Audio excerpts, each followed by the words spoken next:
नमस्कार दोस्तों, मैं प्रवीण सर आपका तान्या अकेडमी में हार्दिक स्वागत करता हूँ। दोस्तों, आज हम महमूद गजनवी के अंतिम लेक्चर के बारे में बात करने वाले हैं। दोस्तों, हमने इससे पहले महमूद गजनवी के बारे में काफ़ी बात कर ली है। महमूद गजनवी पहले कहाँ का निवासी है? गजनी का निवासी है। किसका पुत्र था? सुबुक्तगीन का पुत्र था।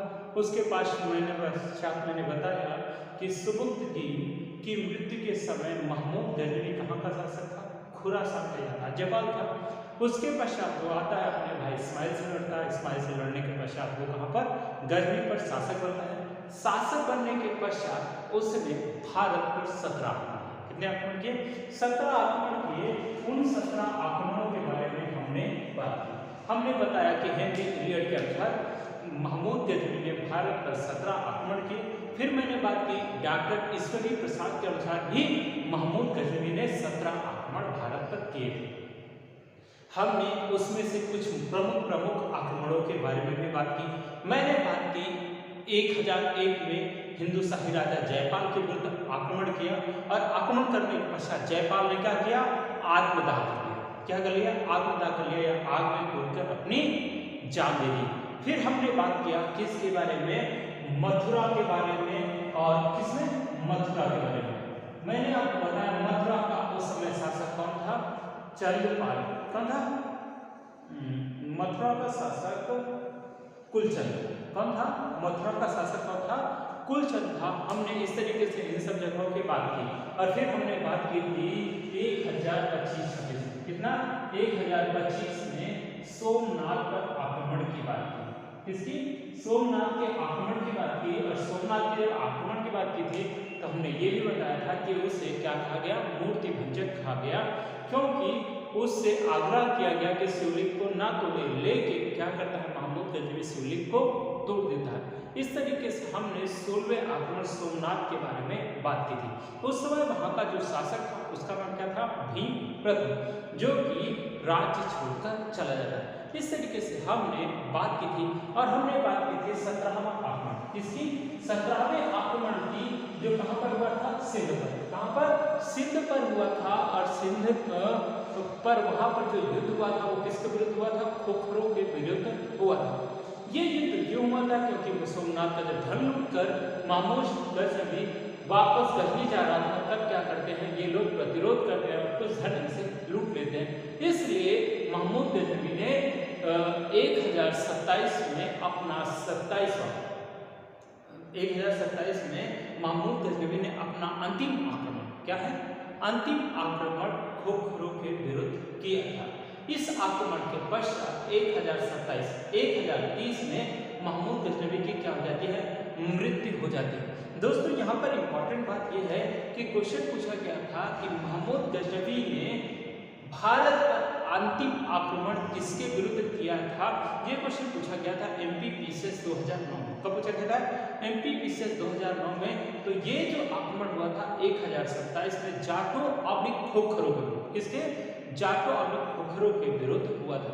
तो हम क्या करते हैं? हमने तो कल थोड़ी सी बात कर ली थी, लेकिन यहाँ पे एक बार याद रखना है कि जाटों या खोखरों के विरुद्ध यह आक्रमण हुआ था। तो हम क्या कर लेते हैं? थोड़ा सा लिख लेते हैं। लिखिएगा, महमूद गजनवी ने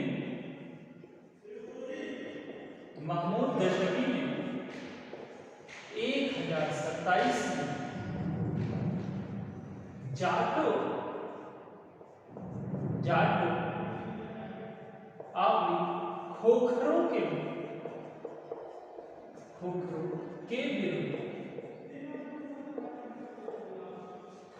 विरुद्ध अपना अंतिम सैन्य अभियान किया।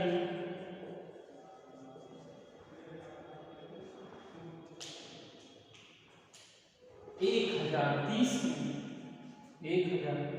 ईस्वी में महमूद गजनवी की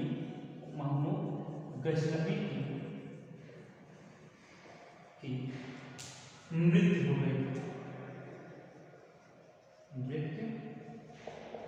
हो गई। और ये क्वेश्चन कहाँ पूछा गया था? एमपीपीसीएस 2007 या 9, ठीक है। तो ये सारी चीजें हमारे लिए इंपॉर्टेंट है। नेक्स्ट हम बात करते हैं कि महमूद गजनवी ने जब भारत पर आक्रमण किया तो और क्या क्या चीजें। महमूद ने जब भारत पर आक्रमण किया तो उसका जो अधिकार क्षेत्र था वो कहां कहां तक हो गया था, मुल्तान, लाहौर और पंजाब तक उसका अधिकार माना था। मतलब कि उसके साम्राज्य में कौन कौन क्षेत्र आ गए थे, मुल्तान, लाहौर और पंजाब। भारत आक्रमण के फलस्वरूप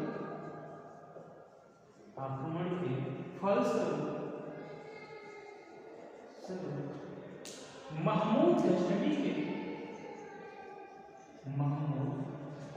गजनवी के साम्राज्य में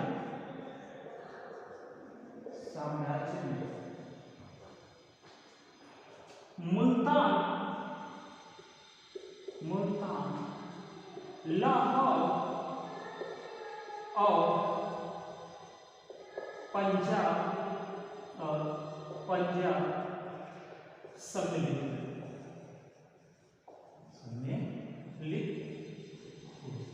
दोस्तों। यहीं पर एक चीज और याद रखना है, जैसे मैंने पहले भी बात की है, लेकिन यहाँ पर याद रखना है कि मुल्तान को क्या कहते हैं, स्वर्ण नगरी कहते हैं। और मुल्तान को सबसे पहले किसने जीता था, मोहम्मद बिन कासिम ने जीता था। मोहम्मद बिन कासिम को यहाँ से ढेर सारा धन प्राप्त हुआ था, इसलिए इसे क्या कहा था, स्वर्ण नगरी कहा था। तो हमने इन सब चीजों के बारे में बात की। नेक्स्ट हम बात कर लेते हैं कि महमूद गजनवी ने और क्या किया था। महमूद गजनवी ने संस्कृत लेख युक्त चांदी की मुद्राएं चलाई। क्या की थी, संस्कृत में लिखे हुए चांदी की मुद्राएं छपवाई थी, जो हमारे लिए बहुत ही इंपॉर्टेंट है। और उसमें क्या है, कालिमा का संस्कृत अनुवाद था, जिसमें अमुक्त कम मोहम्मद अवतारा, क्या लिखा गया था, अमुक्तम मोहम्मद अवतारा लिखा गया था। तो हम दोस्तों इसको भी देख लेते हैं। महमूद गजनवी ने संस्कृत लेख युक्त चांदी की मुद्रा चलवाई थी, ठीक है। इसे लिख लीजिए, फिर आगे बढ़ते हैं।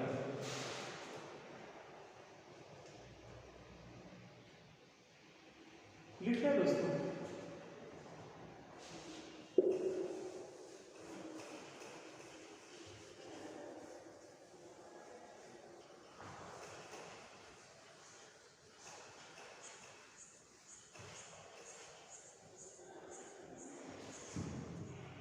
उस पर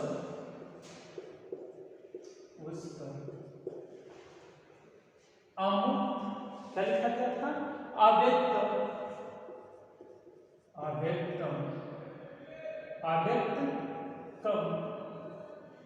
मोहम्मद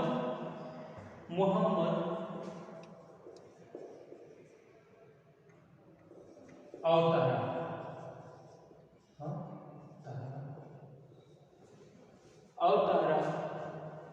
अंकित,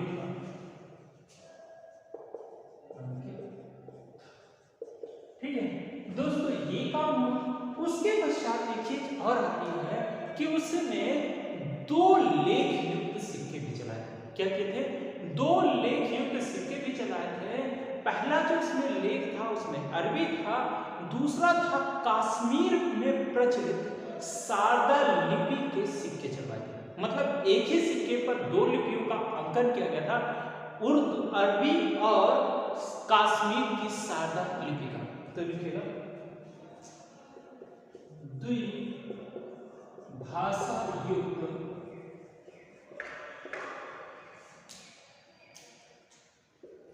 अरबी, दूसरा कश्मीर में प्रचलित सारदा लिपि।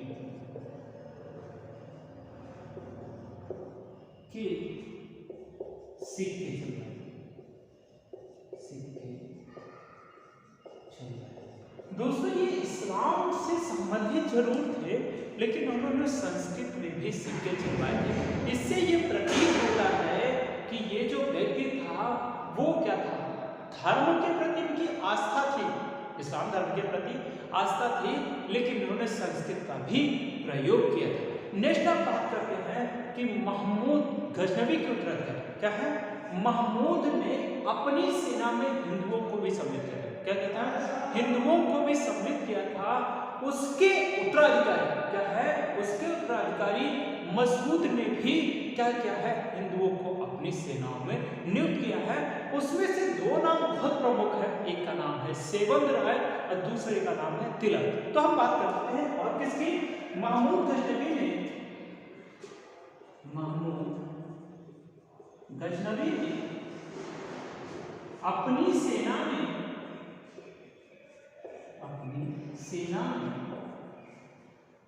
हिंदुओं को भी सम्मिलित किया था। उसके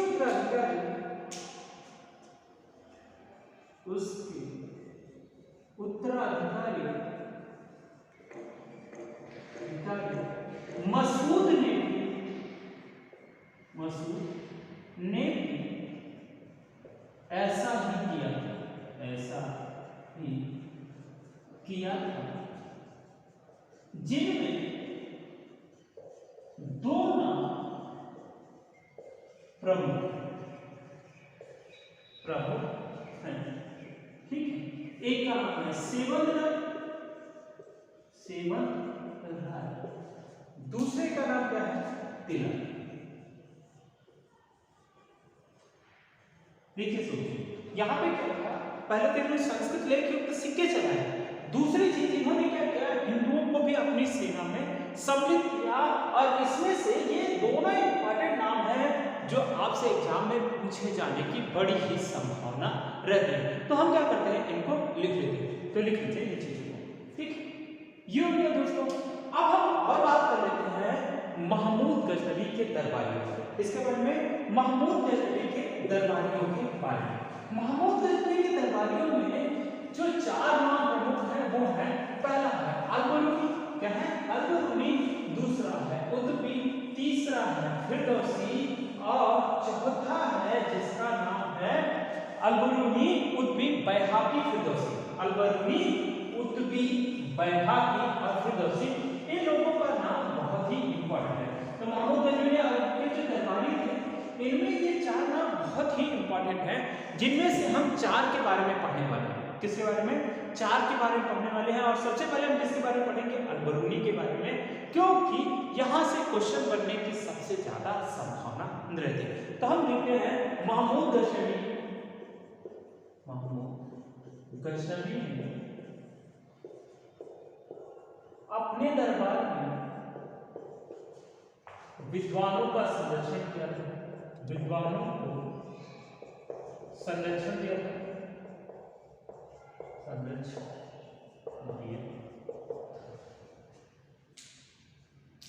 जिनमें प्रमुख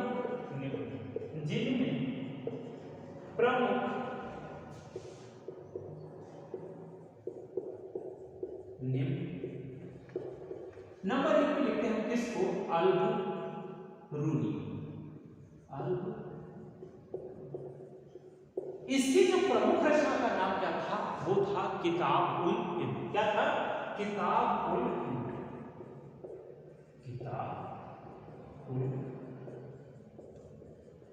दोस्तों ये जो पुस्तक है, क्या है, ये जो पुस्तक है, ये अब तक में सबसे ज्यादा बार पूछी जाने वाली यह पुस्तक है कि किताब-उल-हिंद किसकी पुस्तक है, तो अल-बरूनी की।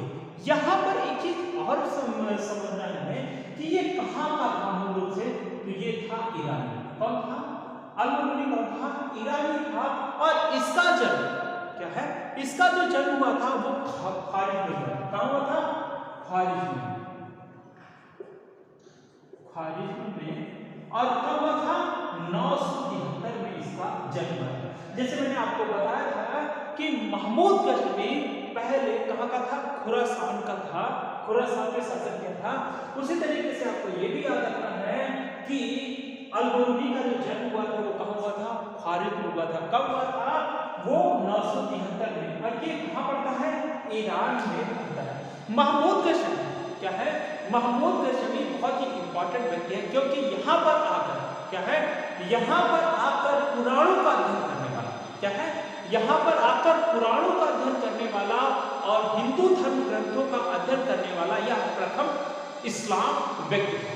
इसका जो बचपन का नाम था वो था अबू रेहान मोहम्मद। क्या है? अबू रेहान मोहम्मद, या इसे उपनाम के नाम से भी जाना जाता है। तो इसका लिखिएगा उपनाम अबू रेहान मोहम्मद। क्या है? उपनाम। नेक्स्ट यहां पे लिखिएगा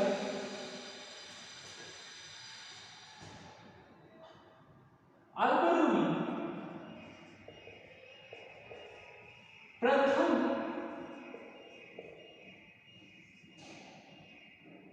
प्रथम मुस्लिम था जिसने भारतीय हिंदू धर्म ग्रंथों का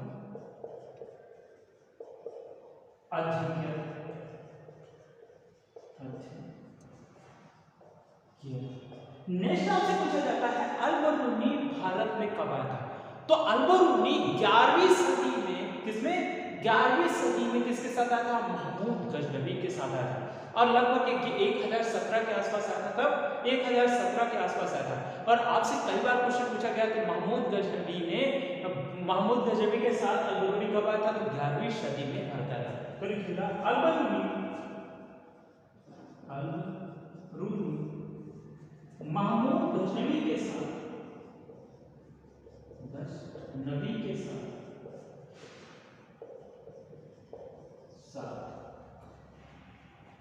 भारत की यात्रा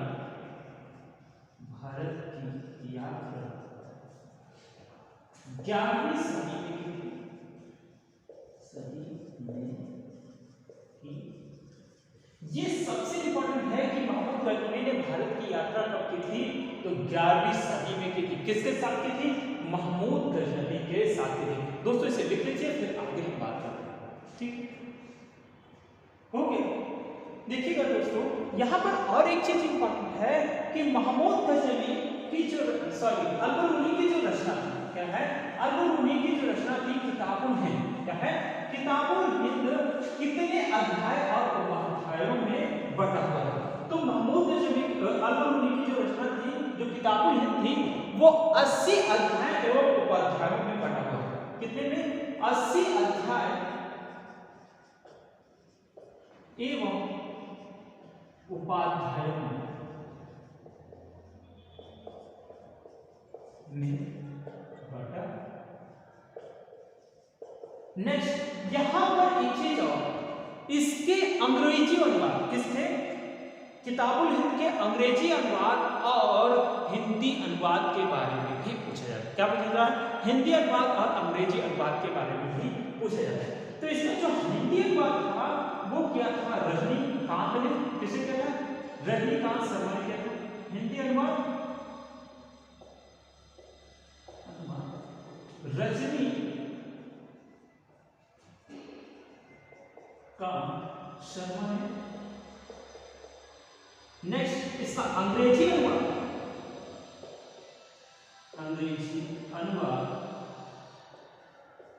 एडवर्ड डी सचाउ ने किया। किसने किया था?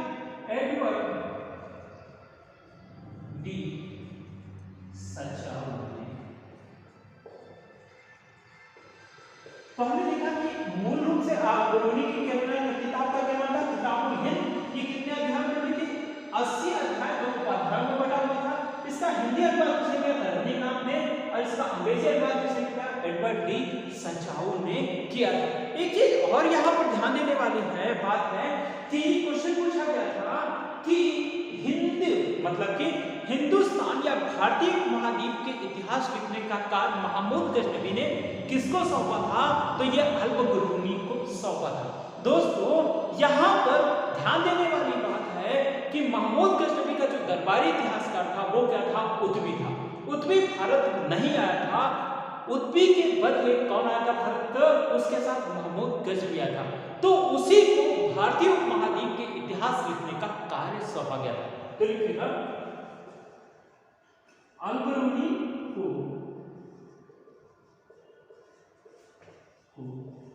महमूद गजनवी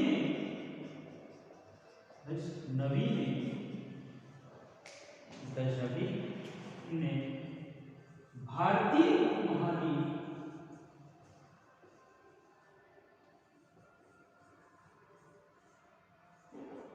के बारे में लिखने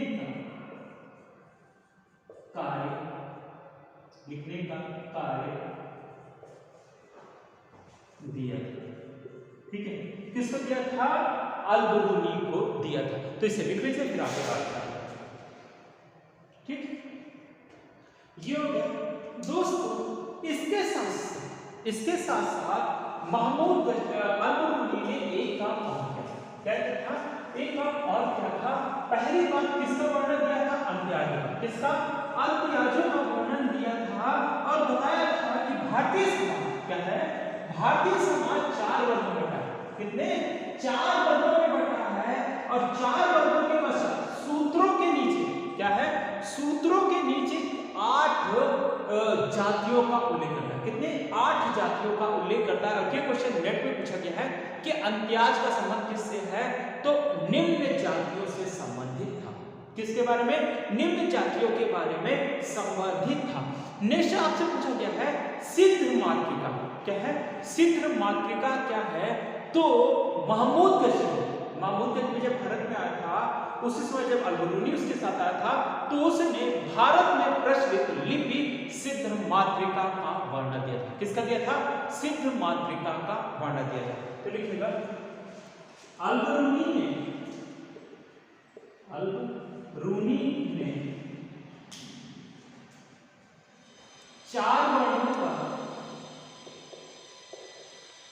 4 वर्णों के नीचे 8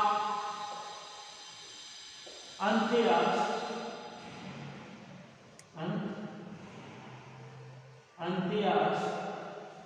जातियों का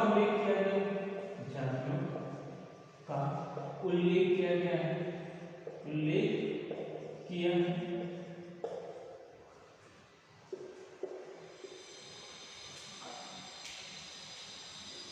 सबसे उच्च 8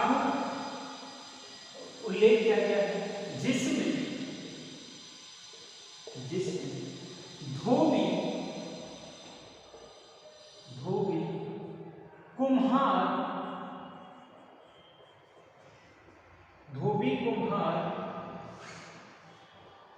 नाविक,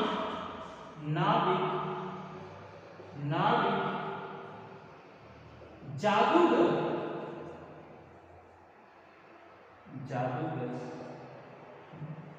धोबी, कुम्हार, नाविक, जादूगर, मछुआरा,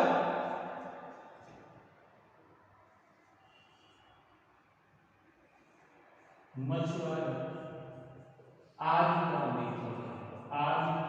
का उल्लेख। ठीक है, ये चीजें हैं। नेक्स्ट, इसमें अल-बरूनी ने सबसे उच्च ब्राह्मण को बताया। किसको बताया? ब्राह्मण को। यहां पर ध्यान देने वाली बात है कि इन्होंने किसके बारे में? पहले तो 4 वर्णों के बारे में बात की, फिर किसके बारे में पढ़ी? 8 अंत्याज जातियों के बारे में बात की। यहां पर देखिएगा सर्वप्रथम 4 वर्णों का उल्लेख ऋग्वेद के 10वें मंडल के पुरुष सूक्त में मिलता है। किसमें मिलता है? ऋग्वेद के 10वें मंडल के पुरुष सूक्त में मिलता है। और इसी में क्या है? इसी में बताया जाता है कि एक विशाल पुरुष है, विशाल पुरुष से, क्या है, विशाल पुरुष के मुख से ब्राह्मण की उत्पत्ति हुई है, भुजाओं से क्षत्रिय, पेट या उदर से किसकी, वैश्य की, और पैर से शूद्र की उत्पत्ति हुई। यहाँ पर जो क्रम होगा वो सबसे ऊंचे कौन थे, ब्राह्मण थे, और यहाँ पर भी सबसे ऊंचे किसको बताया जाता है, ब्राह्मण। लेकिन नेट में एक क्वेश्चन पूछा गया है कि आईएएस में एक क्वेश्चन पूछा गया है कि बौद्ध काल में, किसके काल में, बौद्ध काल में जातियों का क्रम या वर्णों का क्रम क्या था, तो वहां पर ब्राह्मण से ऊपर कौन हो जाते हैं, क्षत्रिय हो जाते हैं। ये भी हमारे लिए इंपॉर्टेंट है। तो दोस्तों हमने इस तरीके से बात की। हम अब बात कर लेते हैं लिपियों के बारे में। महमूद गजनवी अल-बरूनी ने सिद्ध मातृका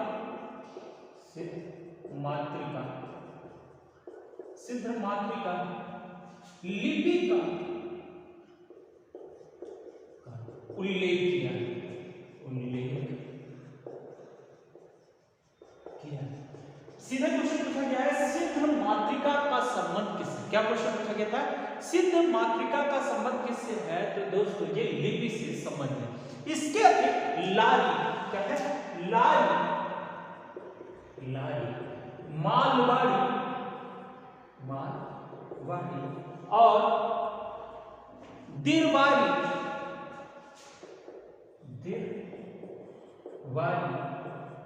का गौरी एवं भिक्षुकी, किसकी, हाँ, भौतिकी लिपि का उल्लेख है। किसका, लिपि का उल्लेख है। आपसे पूछा गया है सिद्ध मातृका के बारे में पूछा गया है, लारी, मालवाड़ी, दिरवारी, गौरी और भैक्षुकी के बारे में आपसे पूछे जाने की संभावना है, क्योंकि एग्जामिनर का माइंडसेट अब बदलता जाता है और आपसे पूछने के लिए वो कुछ भी पूछ सकता है। तो दोस्तों हमको किसी भी कंडीशन में हमको हर चीज के लिए तैयार रहना है। तो दोस्तों इसे लिख लीजिए या फिर स्क्रीनशॉट ले लीजिए। हो गया दोस्तों। अब हम बात कर लेते हैं और किसके बारे में, फिरदौसी के बारे में। किसके बारे में, फिरदौसी के बारे में। फिरदौसी की रचना का नाम क्या था, शाहनामा। क्या है, शाहनामा। फिरदौसी ने जो शाहनामा लिखी है वो किसको समर्पित है, महमूद गजनवी को समर्पित है। कहा जाता है कि महमूद गजनवी ने, क्या है, महमूद गजनवी ने ही क्या कहा था, उसे शाहनामा लिखने के लिए कहा गया। और प्रत्येक कंपनी के लिए उसे दिरहम, एक दिनार देने की बात कही थी।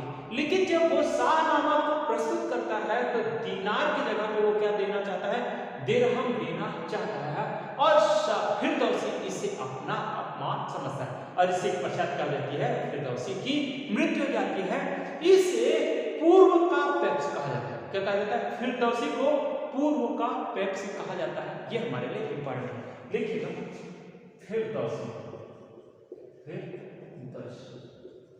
फिरदौसी का नाम क्या है, शाहनामा। और फिरदौसी को क्या कहा जाता है, पूर्व का पेप्स। क्या कहा जाता है, पूर्व का पेप्स।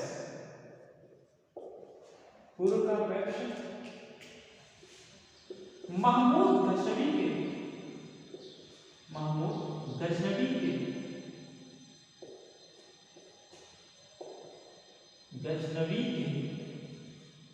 कहने पर 35 में शाहनामा को लिखा।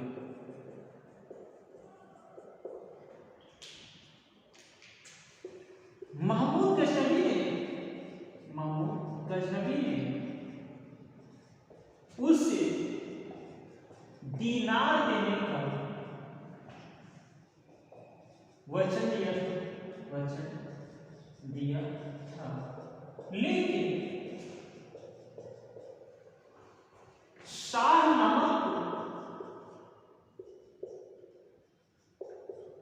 को प्रस्तुत करने पर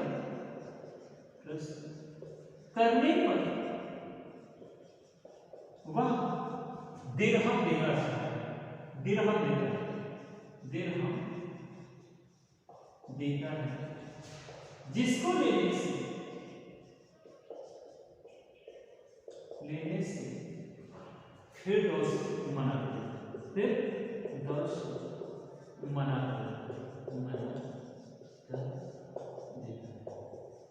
देखिएगा दोस्तों, आपको जो कहा जाए, क्या कहा जाए, आपको जो भी कहा जाए और उसके बाद उन बातों से पलट जाया जाए तो क्या आपको पसंद आएगा? और एक विद्वान का अपमान कभी भी नहीं करना चाहिए। क्यों? क्योंकि उसके पास जो है आप कोई धन देकर भी वो चीजें नहीं पा सकते। जैसे कि कहते हैं ना कि शिक्षा एक ऐसी चीज है जिससे जितना खर्च किया जाए, क्या है, जिसे जितना खर्च किया जाए वो उतना ही बढ़ती है। और कोई भी चीज है इस संसार में अगर आप उसे खर्च करते हैं तो वो क्या हो जाएगी? समाप्त हो जाएगी। लेकिन ये एक ऐसी चीज है जिसमें क्या होता है कि वो बढ़ोतरी नहीं होती है, कभी घटता नहीं है। तो हम इसे लिख लेंगे, ठीक, इसको लिख लीजिए, ठीक है, हो गया दोस्तों। अब हम बात कर लेते हैं किसका? पूर्व का होमर का, सॉरी, पूर्व का होमर, ठीक है दोस्तों, ठीक है दोस्तों। अब हम बात कर लेते हैं किसके बारे में? उत्तबी के बारे में। किसके बारे में? उत्तबी के बारे में बात करते हैं।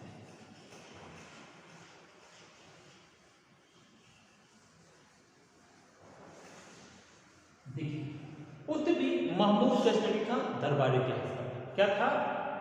महमूद गजनवी का दरबारी इतिहासकार था और उसकी रचना का नाम था किताबुल यामनी। क्या था? किताबुल यामनी उसकी रचना का नाम था। किस भाषा में लिखी गई थी? अरबी में लिखी गई थी। भारत में वो कभी भी नहीं आया। क्या है? उत्तबी भारत में कभी नहीं आया था और उसकी रचना का नाम क्या था? किताबुल यामनी। तो लिखिएगा उत्तबी रचना किताबुल यामनी, ठीक है। महमूद गजनवी का दरबारी इतिहासकार, महमूद गजनवी का दरबारी इतिहासकार, क्या है? महमूद गजनवी का दरबारी इतिहासकार। नेक्स्ट हम बात कर लेते हैं और फिर उनके एक दरबारी का जिनका नाम है बैहाकी। क्या है? बैहाकी। दोस्तों, बैहाकी को क्या कहा जाता है? पूर्व का पेप्स। क्या कहा जाता है?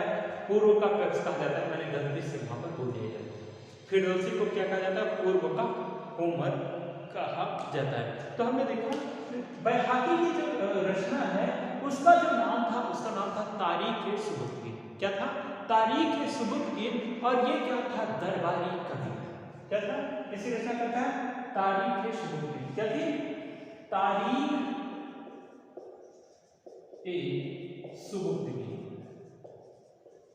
सुबुतगीन, ठीक है। ये क्या था? दरबारी कवि, दरबारी कवि, ठीक है। नेक्स्ट, इसे लेनपुल ने पूर्व का पेप्स कहा, पूर्व का पेप्स कहा, ठीक है दोस्तों।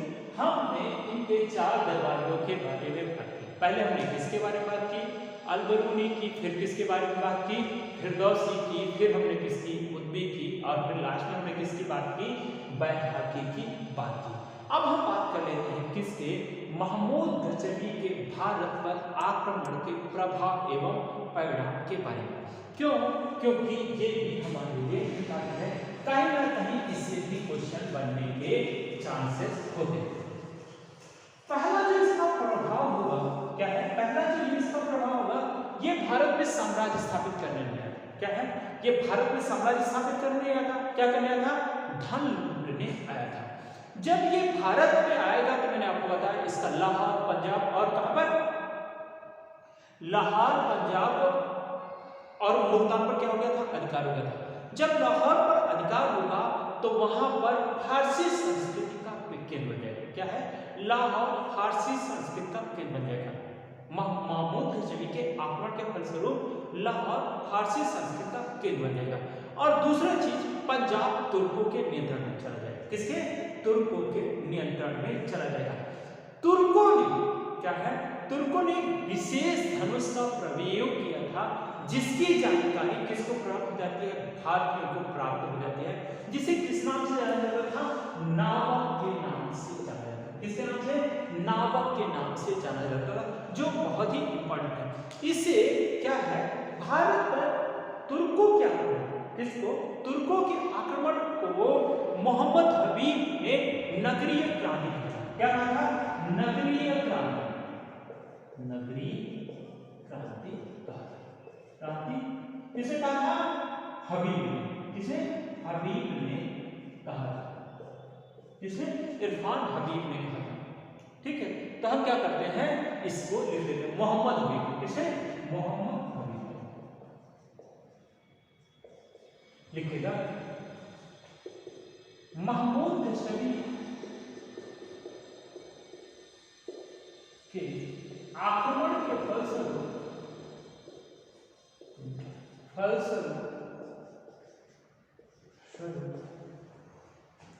लाहौर फारसी संस्कृति का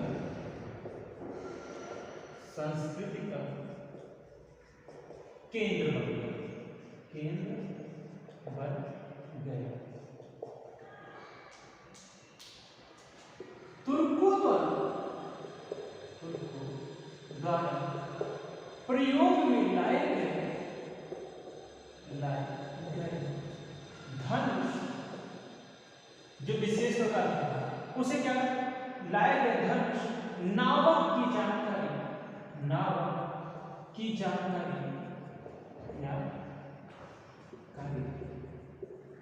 भारतीय, किसको ही? भारतीयों को। ठीक है, ये हो गया मोहम्मद हबीब ने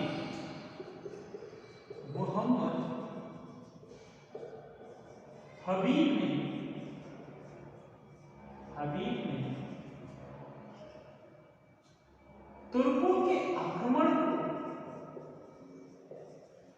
को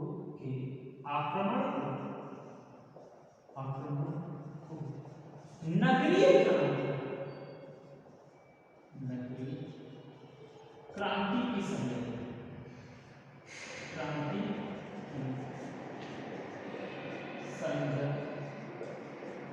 तो ये सभी चीजें रहे, इसे लिख लीजिए। ठीक, नेक्स्ट पूछा जाता है गजनी वंश का अंतिम शासक। क्या पूछा जाता है? गजनी वंश का अंतिम शासक कौन था? तो वो था खुसरो शाह। क्या था? खुसरो था। ये भी क्वेश्चन पूछा गया है, तो लिखिएगा गजनी वंश का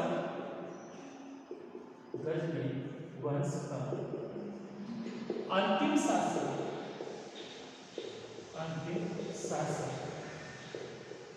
खुसरो शाह। और ये क्वेश्चन का पूछा गया है 20/2004 पूछा गया। दोस्तों, इस तरीके से हमने महमूद गजनवी के टॉपिक को खत्म किया। अब नेक्स्ट टॉपिक में हम बात करेंगे किसके? मोहम्मद गौरी के बारे में। तो दोस्तों, आज के लिए इतना ही। Thank you.